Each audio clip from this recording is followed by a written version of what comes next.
This is Bourbon, Double Blind.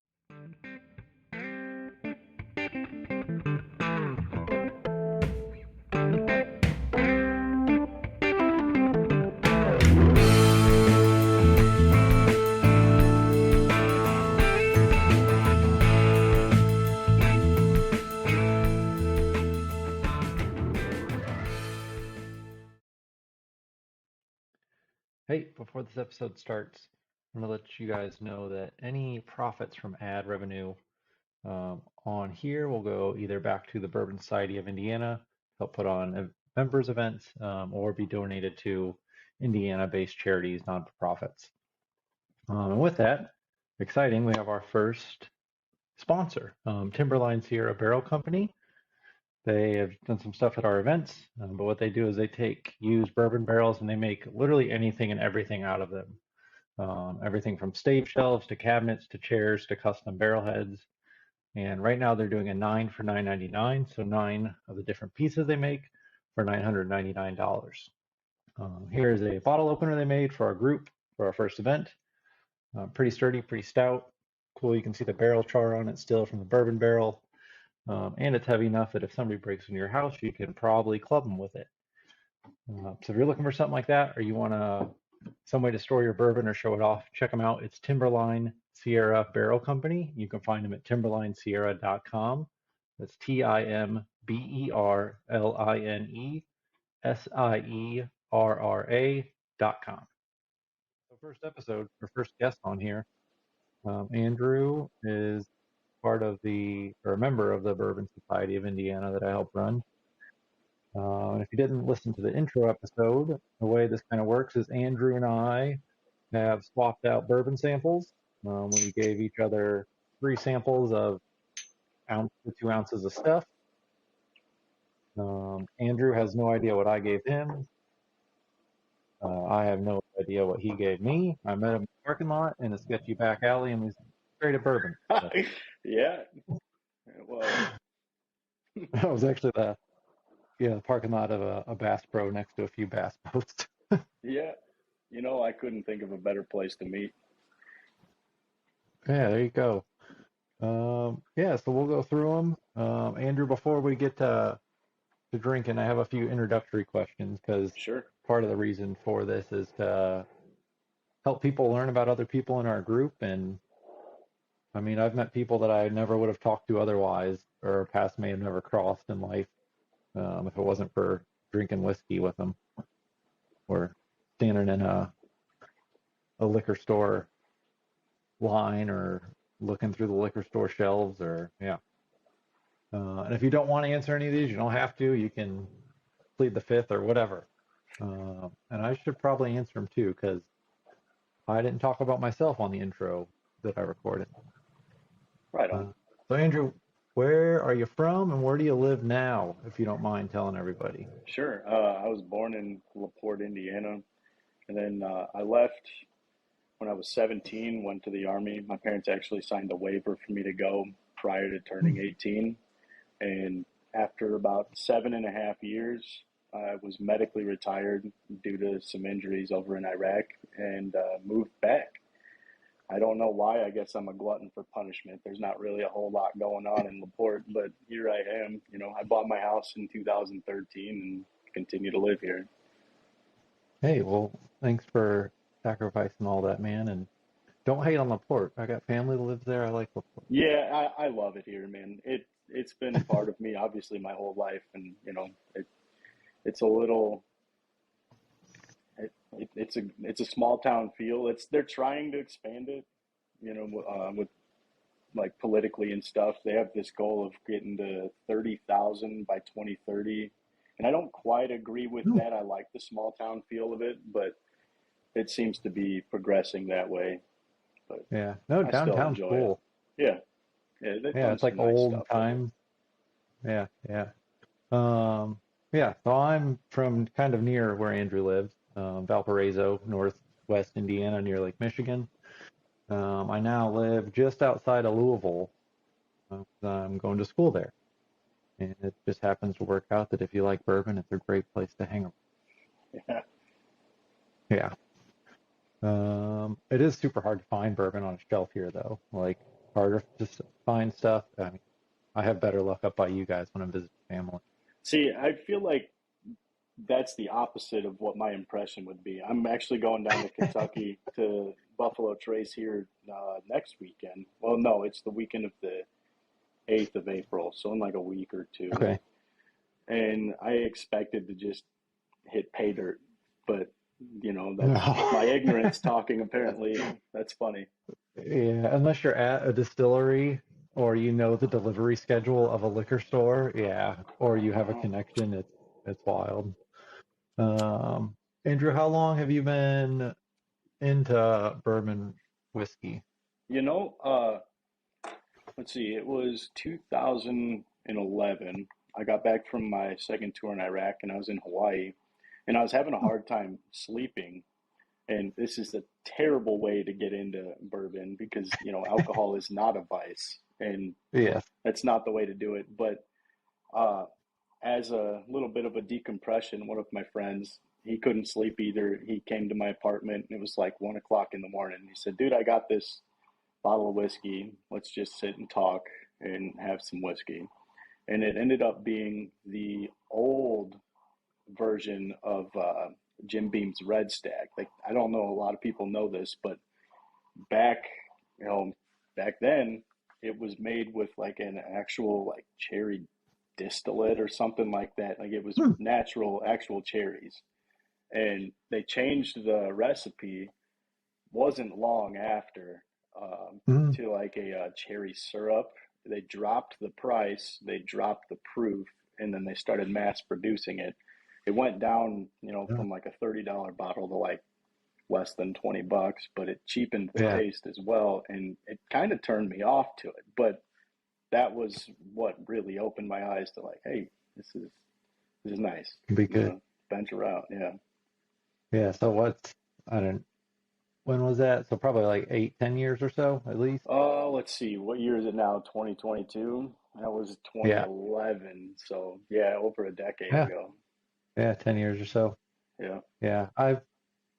Kind of, I mean, I feel like this is kind of a natural progression for a lot of guys my age, or maybe women too, and I just don't talk to enough of them.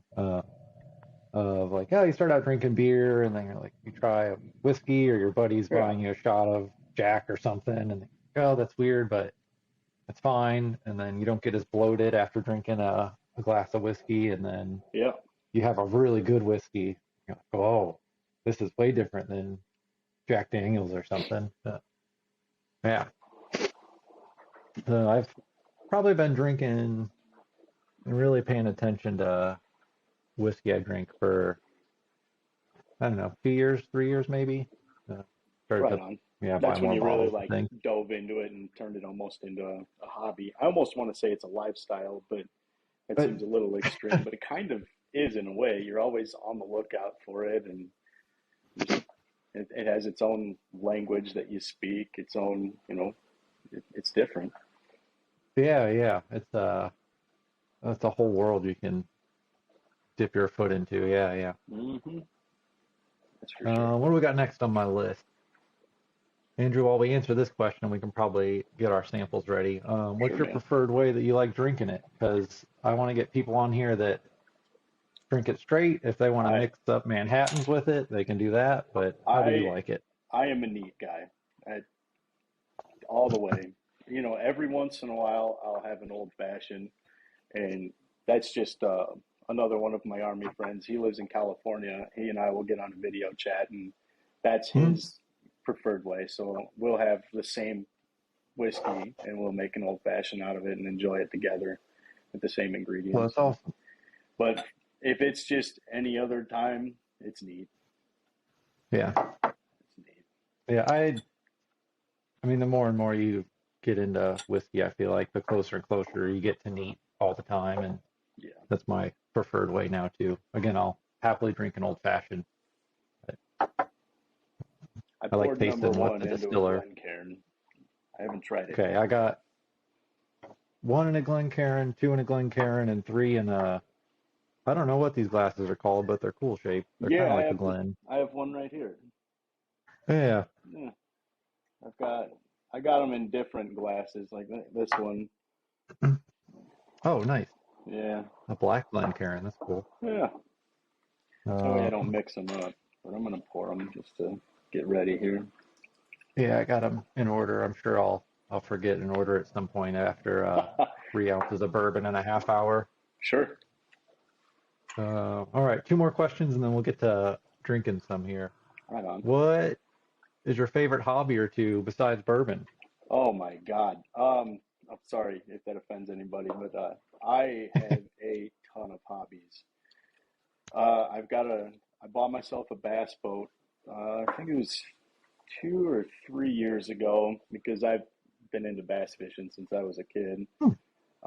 I go hunting mainly for, well, deer and turkey. Every once in a while, I'll go waterfowl or pheasant hunting. Uh, I went to college for gunsmithing, so it was just Oh, an associate's program in like firearms technology. So I'm into that. Um, Man, what else? I've played the bass guitar since I was 14. Uh, I've got a few of them that I put my hands on at least a few times a week still. And nice. there's just a ton of different directions that I go in. It really depends on what the weather's doing, the time of the year, who I'm hanging with that day. If it's just something for me to go and relax on my own, it's always something to do. But Yeah, I'm pulled in a million different directions, that's for sure. yeah. I have yeah, I have probably I'm in we'll talk about this at some point, I'm sure. That's the next question actually, but um yeah, my other hobbies outside of my job, which is a lot of my time, Mine too. is I like to ride motorcycles. That's Nice. the one thing my dad and my uncles and I do, and my mom and girlfriend will hop on the backs and we'll take trips. I love doing that, especially while my uncles and dad are still, yeah, you have to go do those things. Right on. Are you a Um, Harley Rider? Are you Indian? Or I don't care what people ride, kind of like I don't care how you drink your bourbon. sure. Yeah. I have a Harley. My dad has a Harley. Yeah, Right on. so my other big hobby right now is I've been playing a lot of tennis. I played in high school a little bit and trying to do some active things as you get a little older. Oh yeah, that's a great Uh, one for cardio. That's for sure. yeah. So I play a lot of tennis and motorcycle riding, and yeah, those are my two big ones, I guess. Nice. Last question, then we'll start drinking some bourbon. Andrew, what do you do for work now? I Kind of actually, mentioned it up front. yeah, I work at Carrari Monosol. What we do is we make water soluble film. If you've ever used a Tide Pod or a dishwasher tablet, the film that the detergent is sealed in, we make all of that. And there's no patent for it. It's kind of a trade secret. And I think we Oh, are the only company in the world that actually makes it mass produced. So it's, hmm. yeah, they've been making it for a while and nobody else has been able to figure it out that way. Because once you have a patent, I think it's like, I excuse my ignorance here, but I think it's like 50 years after that it becomes public domain and then anybody can have access Oh, to it. And they've been able okay. to go longer than that by not doing it the patent way, just making everybody swear to secrecy, so to speak. But Yeah. yeah, it pays pretty good for the region and it does allow some pretty good time off. So it's a weird schedule. So if you can fit Mhm. it into your lifestyle, then I mean, it works for me. So I like it. What about you? Yes. Yeah. So now my full-time job is I'm finishing up my PhD in neuroscience, neurosurgery. I do basic science research of, yeah, studying the nervous system. I could talk for the next 5 hours about it, but Sure. I've we'll drink had some. quite a few spinal surgeries, so Yeah, you, I can relate. Not in the way from you, but I've been on the receiving end of your craft, so to speak. yeah, I'm on the other end there. Yeah, Yeah, I want to come back to Monosol at some point, sure. but let's uh let's get into these. Again, Andrew has no idea what I gave him, and Nope. I have no idea what he gave me. He's never been to my house. I've never been to his house. So I don't know the bottles Andrew has. He has no idea what's back here in my liquor cabinet. Uh, yeah, so this should be fun, I think. Be able to try some stuff without I'm excited, being man. oohed and awed by a label. Yeah. Yeah. Have at it, man. Give her a Okay. sniff or whatever you like to do, whatever your I'm gonna ritual go. is. You I'm want gonna go to with number rub it one all over here. your body and Probably could use a little disinfectant. Oh wow, that almost has like a cherry or a cola scent to it or something. I have to look back at what Yeah, I even one. gave you. I took a picture of I it.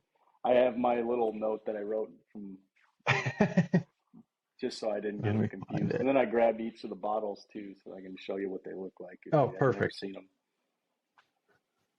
There's a lot of cherry on this one that I'm getting. I don't know if that's particular to it, but Oh, whatever you smell is what you smell. sure. Yeah. We went to Jim Beam on a tour, and the tour guide during the tasting was, if you're ever tasting bourbon and you're with people that are really into bourbon and you you don't know what to say, just say cherry or say Cherry vanilla vanilla. Yeah, and can't oak, go and you're wrong. probably right. Can't go wrong. I know it. No, man, this is, I can't relate this to anything in my collection. So I think Yeah. this is something new to me. I don't know. Oh, nice. Yeah, Yeah, it'll be funny to see at the end it's if going it's to be something you hilarious have. if it's like an everyday drinker of mine or something. Yeah. Oh, that'll put me to shame. Yeah. Well, if you want to drink that, man, I'm gonna start sniffing mine and Yeah, go ahead. Have at it. we'll get through these. Whew. Which one is that? I got number one still. Okay, right on.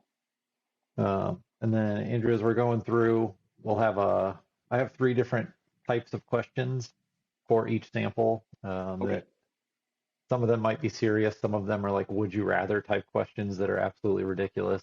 sure. Um, we'll see where it goes. I don't know what to make of this yet. I'm sure you've had it. If not, the next one, number two, I almost positive you haven't had it. So I'm excited most about that one, but I liked all of these. Like they are some of my good go-tos to, you know, share Hmm. with people.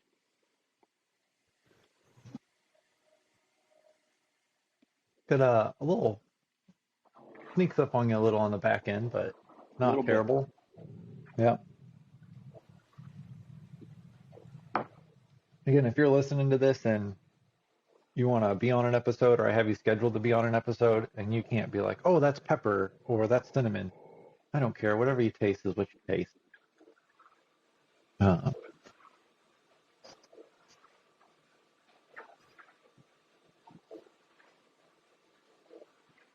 so, Andrew, our first questions here, as we're going through sample one, are bourbon related questions. So I'll have you pick a number 1 through 8, and we'll go with that number question. 8. Number 8. Oh, this is a good one. Do you have rules for how much bourbon you buy or what bourbon you'll buy? You know what, man? As far as like what bourbon I buy, I'm sure this is like laughable to some, but I have over 100 bottles in my collection right now. And dude, it does add up financially. And there Hmm. are some months where I've spent close to a grand on whiskey, and others where it's like, I'm going to take it easy this month. So, really, I think it's just being financially responsible with your budget and knowing what you can and can't afford. And like this month, I've been taking it easier, not been Hmm. trying to purchase as much because we're going to Kentucky and doing a couple other things, and we got a wedding planned. So I've amassed quite the collection.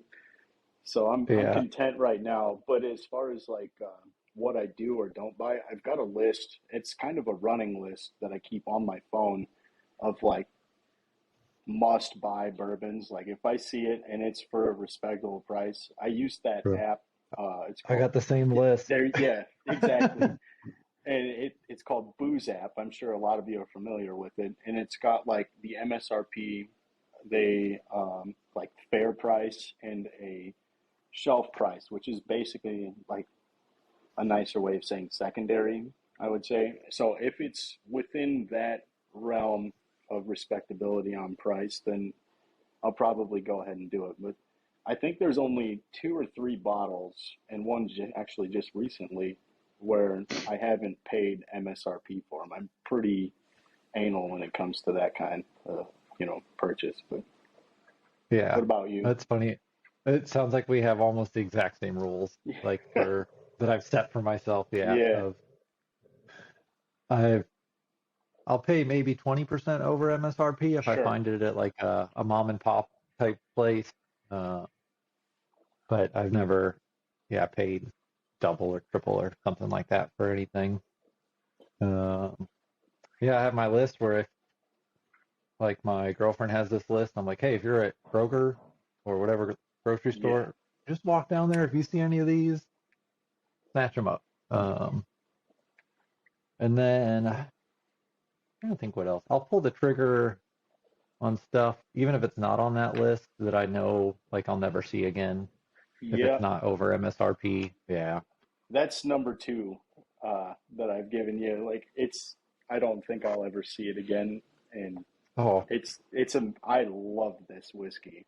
I'm I really gonna feel do. so bad if I don't like it. If you don't, it's okay. There's more for me. I've got a little bit of a stash, and I think it's only a one run thing. So Yeah, I have, yeah, some bottles like that I've put away. Man, yeah, I'm saving these for a special day or for something. I don't know what yet. yeah, Yeah. yeah. It's not gonna break the bank. Like I just found it at the right place at the right time, and it was awesome. So I really Yeah. like it. If you don't, that's fine. I'm curious to see if your palate's the same as me on what you pick up on it. Yeah, we'll Uh, find out. yeah, This first one just is like a peppery, cinnamony to me on the back of it. I don't get a ton. yeah. It's nothing. It's not like a big punch or anything like that. Yeah. But it's an easy drinker. Yeah. Do you want me to reveal it to you, or do you want to try all 3 first? I think we save them all to the end. Okay, that's And then fair. before we even reveal them to each other, we'll rank them and then Yeah, reveal them. So I that's think it'll be hilarious if somebody's like, this Buffalo Trace, I like way more than 15-year-old Van Oh Winkle or yeah, whatever it is. yeah. I'm curious how it's gonna rank up. That's cool. Yeah, let's get into sample 2. Sure, man.